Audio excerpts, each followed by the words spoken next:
मध्य प्रदेश में चीतों को पालना अब सरकार के लिए काफी महंगा साबित होता जा रहा है। इन चीतों को खाने के लिए सरकार को काफी मोटी रकम खर्च करनी पड़ रही है। इसका खुलासा सरकार ने कांग्रेस विधायक के एक सवाल के जवाब में दिया है। यह सवाल सदन में कांग्रेस विधायक ने पूछा था।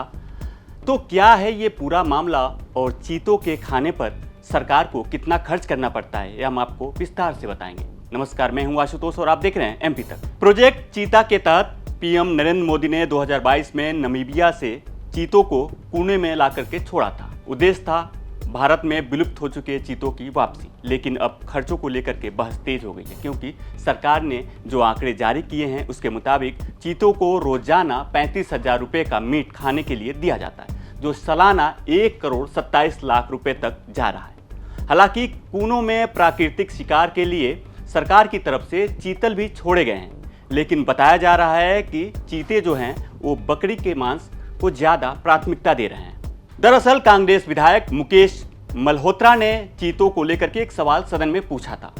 विधायक ने पूछा था कि चीतों के लिए हर साल कितना पैसा खर्च किया जा रहा है, उन्हें एक दिन में कितनी बकरियां खिलाई जाती हैं। विधायक ने पूछा था कि क्या ये सही है कि चीतों के लिए बकरे का मीट खरीदने में हर साल 1 करोड़ से ज़्यादा रुपए दिए जा रहे हैं, जिस पर सरकार की तरफ से बताया गया कि कूनो वाइल्ड लाइफ डिवीजन में अभी कुल 32 चीते हैं। हालांकि इनमें हाल में जो जन्मे शावक हैं उनको नहीं जोड़ा गया है। सरकार की तरफ से लिखित जवाब में यह कहा गया है कि उक्त नेशनल पार्क में चीतों को खाने के लिए अलग से कोई रकम नहीं दी गई है। चीतों को हर दिन कितनी बकरियों का खाना खिलाया जाता है, इसका कोई तय मानक नहीं है।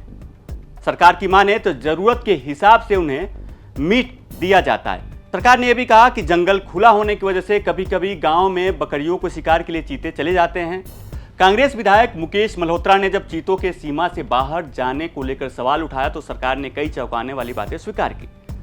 सरकार ने माना कि खुले जंगल में रह रहे चीते अक्सर कूनों की सीमाएं लांघकर ग्वालियर, शिवपुरी, मुरैना और राजस्थान के ग्रामीण इलाकों में पहुंच जाते हैं। इस दौरान ये चीते ग्रामीणों की बकरियों और मवेशियों का शिकार भी करते हैं। विधायक ने यह भी सरकार से पूछा कि क्या कूनो जंगल में चीतों को खाने के लिए नहीं मिल रहा है और क्या इसी वजह से वह बाहर निकल रहे हैं। इसके साथ ही 6 दिसंबर 2025 को घाटी गांव एक्सीडेंट में चीते की मौत के मामले को भी विधायक ने उठाया और ये सरकार से पूछा कि कूनों के स्टाफ और अधिकारी चीतों की भलाई और सुरक्षा के लिए कितने जिम्मेदार हैं या वो लापरवाही कर रहे हैं।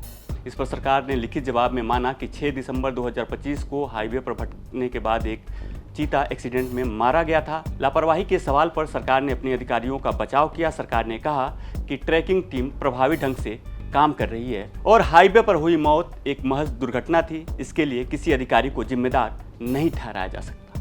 आपको बता दें कि दुनिया का सबसे तेज जमीनी जानवर लगभग 7 दशक पहले भारत में विलुप्त हो गया था, जिसके बाद इस प्रजाति को फिर से भारत में जीवित करने के लिए सरकारी प्रयास शुरू हुए। सितंबर 2022 में नामीबिया से 8 चीतों को देश में लाया गया, जिसके बाद से फरवरी 2023 में दक्षिण अफ्रीका से 12 चीतों को एक बार और भारत में लाया गया और उन्हें श्योपुर के कूनो नेशनल पार्क में शिफ्ट किया गया। फिलहाल चीतों की कुल आबादी में से 3 चीतों को मंदसौर जिले के गांधी सागर वन्यजीव अभ्यारण्य में शिफ्ट कर दिया गया है, जबकि बाकी चीते फिलहाल अभी कूनो में ही विचरण कर रहे हैं। सरकार अब जल्द ही सागर के नौरादेही वन्यजीव अभ्यारण्य में भी चीतों को भेजने की कोशिश करने वाली है।